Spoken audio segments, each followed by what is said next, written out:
चलिए समझते हैं चारू और साहिल खन्ना की किताब आर्टिफिशियल इंटेलिजेंस एंड सेफ्टी की खास बातें। तो ये किताब गाइड करती है कि इंटेलिजेंस सिस्टम्स की ताकत और खतरों को कैसे संभाला जाए। देखिए, एआई में जबरदस्त पोटेंशियल है। ये हर इंडस्ट्री को बदलने का दम रखता है। लेकिन जाहिर है इस ताकत के साथ आते हैं बड़े रिस्क, जैसे भेदभाव और सिक्योरिटी थ्रेट्स। तो फिर सवाल यही है, ऐसा एआई कैसे बने जिस पर सच में भरोसा हो सके? चलिए इस प्रॉब्लम को थोड़ा और समझते हैं। एआई सिस्टम्स में 3 बड़े रिस्क एरियाज होते हैं। सबसे पहला और बड़ा रिस्क है एल्गोरिदमिक बायस, मतलब सिस्टम इंसानी भेदभाव को और बढ़ा देता है। इसका एक उदाहरण है कॉम्पास टूल, जो अमेरिकी अदालतों में नस्लीय भेदभाव कर रहा था।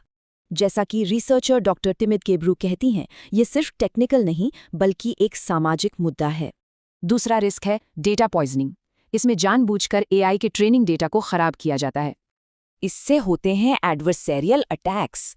जरा सा बदलाव और एआई सिस्टम बड़ी गलती कर सकता है। और तीसरा है प्राइवेसी का रिस्क। एआई को बहुत सारा डेटा चाहिए, जिससे निजता खतरे में पड़ जाती है। तो इसका हल क्या है? किताब एक सेफ्टी कंपास का जिक्र करती है जो एआई डेवलपमेंट को गाइड करे। ये कंपास रिस्क मैनेजमेंट के एक फ्रेमवर्क पर आधारित है। यही इस किताब का मेन फोकस है। शुरुआत होती है रिस्क को समझने से, जैसे इनहेरेंट रिस्क और रेजिडुअल रिस्क में फर्क जानना। ये एक लगातार चलने वाला प्रोसेस है। रिस्क पहचानो, उसे समझो, कम करो और फिर मॉनिटर करो।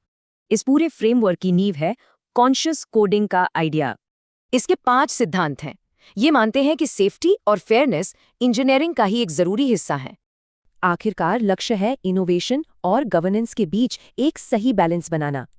जैसा जॉय बुलाम्बिनी कहती हैं, ऑडिट सिर्फ कोड का नहीं बल्कि उसके पीछे की सोच का भी होना चाहिए। क्योंकि हर सिस्टम हमारे वैल्यूज का आईना होता है। तो सवाल ये है कि हम कैसा भविष्य कोड